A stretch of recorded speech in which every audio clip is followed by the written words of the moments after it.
Señor, buenas noches. En esta ocasión le voy a hablar de Rojas Pinilla. Este señor nació en 1900, murió en 1975, estudió ingeniería civil en Estados Unidos, creo que por eso es que hizo tantas obras y era feliz de la vida haciendo eso.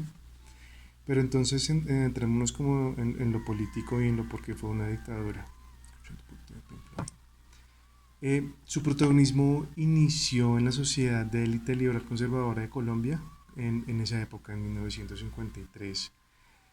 Em, Su legitimación de como presidente fue en esa época y fue otorgada por los expresidentes conservadores Mariano Espira Pérez, Roberto Urdaneta, y cabe recordar que los dos eran de una profunda ideología conservadora, además de los políticos Gilberto Alzate Aveldaño, Lucio Pavón y otros que se ofrecieron a respaldarlo. En general llegó al poder gracias al vacío que se presentó luego del espaldarazo del Partido Nacional Liberal en voz de Alfonso Gómez Pumarejo, Carlos Lleras Restrepo, famosísimo él, y Eduardo Santos, también famoso, ya sé que se convirtió en un golpe de Estado pacífico, o eso lo llamaron pacífico. Esa palabra ciertamente es extraña en un ámbito como el colombiano. Bueno, como anotación debo decir que todo acto político o social pacífico a lo largo de la historia de Colombia ha sido una farsa. Bueno, pero en esta década en general, según los libros de historia, él acabó con la época de la violencia, desmovilizando a lo que en ese entonces fue la guerrilla. A esa guerrilla se le dio un indulto con una especie de perdón y de reconciliación a mediados de los 50. Y como adivinarán, fue una desmovilización pacífica, como pacífica como la que se dio en las bananeras, pacífica como la que se dio en la desmovilización del M-19, la zona de extensión del Caguán, la construcción pacífica o la desmovilización pacífica de las Convivir, paulatinamente su desmovilización con los paracos y así todas estas supermovilizaciones pacíficas en Colombia.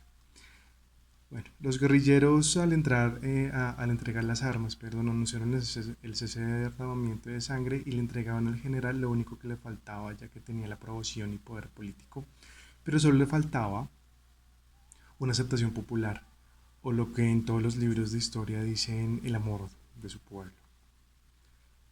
Pero bueno, regresando a lo que es el general y sus amigos, él fue amparado y tutelado para sustentar o fue sustentado por el Partido Liberal, luego por Laureano Gómez, que en ese momento él era presidente de Colombia, pero por problemas de salud le dejó el poder a Roberto Urdaneta.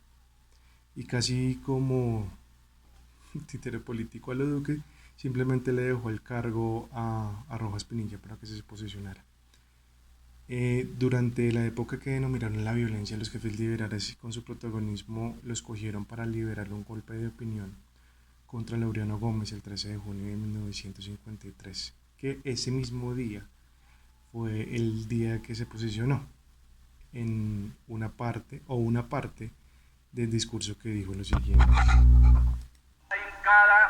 De consagrar todos mis esfuerzos a crear una atmósfera propicia a la paz, a la justicia y a la concordia colectiva. Bueno, creó la Confederación del Trabajo y un impuesto sobre el patrimonio, haciendo que las élites del país dudaran de su procedencia, y para celebrar un año de gobierno trajo la televisión a Colombia. Y así cambió todas las dinámicas de los medios de comunicación y la propaganda. Fue elegido en 1953 hasta 1958 por la Asamblea Nacional Constituyente, y en este tiempo creó la Secretaría Nacional de Asistencia Social y Protección Infantil, haciéndose ver ante el pueblo por un interés hacia ellos, ya que la primera vez que se empleaban políticamente en las políticas públicas directamente sobre la población más desfavorecida. Eso quiere decir que era realmente la primera vez que un gobernante estaba teniendo políticas públicas directas hacia ese tipo de población. En 1953, María Eugenia Rojas fue de cierta manera promotora de una masacre social al ser abucheada en la plaza de Santa María en una corrida de toros. Después de que la buchearon, a los 8 días se cree que el general compró 7.000 entradas para colocar a sus detectives y agentes y vengar el buen nombre de su hija. Nunca se supo cuántas personas mataron. La prensa solo contó 9 y supuestamente fue una masacre mayor. Pero bueno. A propósito de María Eugenia Rojas, ella también proporcionó una gran fuerza para que el general Rojas Pinilla proporcionara el voto a la mujer en todo su mandato, lo cual también fue una pieza importante, pero era también, digamos que una estrategia inteligente, yo creo que propicia para la época, pero aún así populista. Durante su mandato, Rojas Pinilla utilizó el Banco del Estado como lo era el Banco Popular para enriquecerse y para beneficiar a pocas familias que lo estaban apoyando o estaban de su parte. Y esas familias son bastante conocidas, fueron la Samper, la Pumarejo, la Pavón, etcétera. Durante una marcha estudiantil, un estudiante muere por los abusos de autoridad dictados sobre la cabeza de gobierno y esto hizo que perdiera la confianza del apoyo de la opinión pública, que pues suena bastante contemporáneo también que asesinen estudiantes.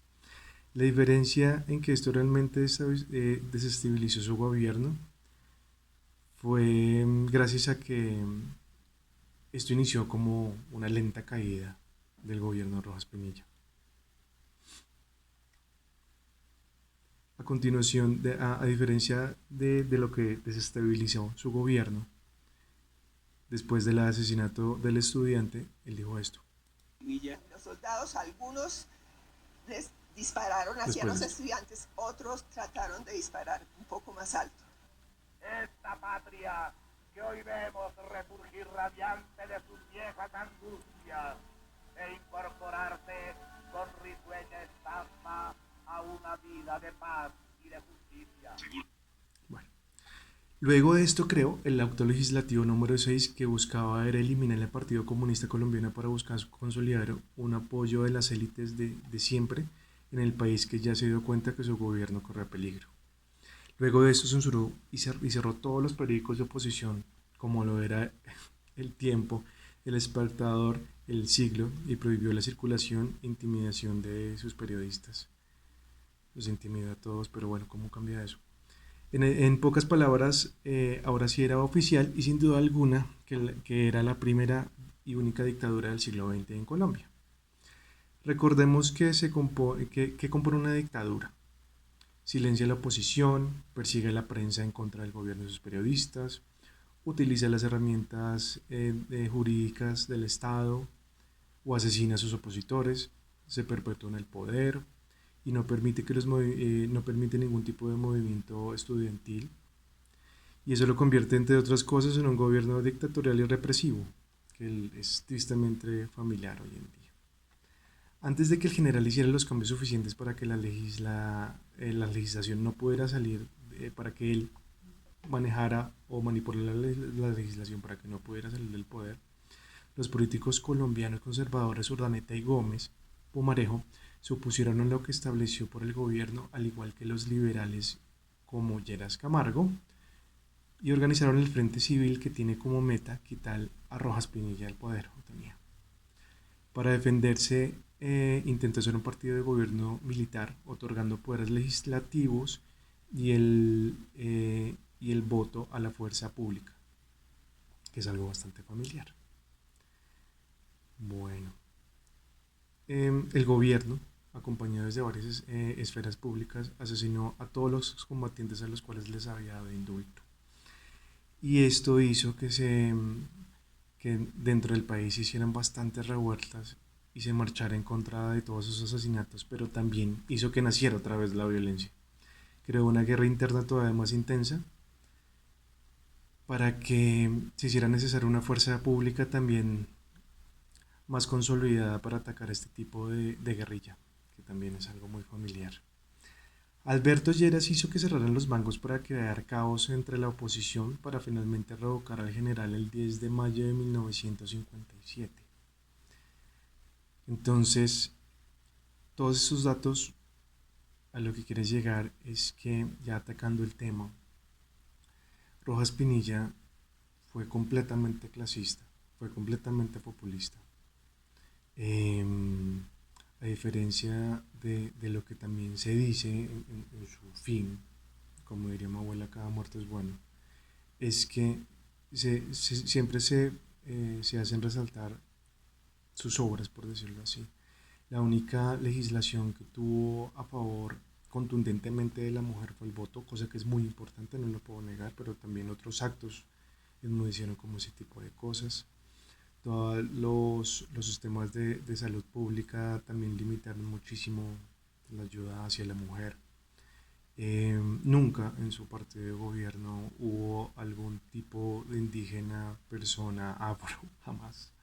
Y siempre todas fueron de clases políticas conocidas y siempre, siempre, siempre de los mismos apellidos que hasta hoy nos acompañan. Eso lo hace ser completamente clasista. Obviamente fue un dictador de armas tomar, mató gente como él no pudo, como todos los presidentes de acá. Después de eso fundó la ANAPO y casi llega al poder en las elecciones de 1970, casi. Entonces, Rojas Pinilla siempre tuvo tres hechos que enmarcaron su vida pública.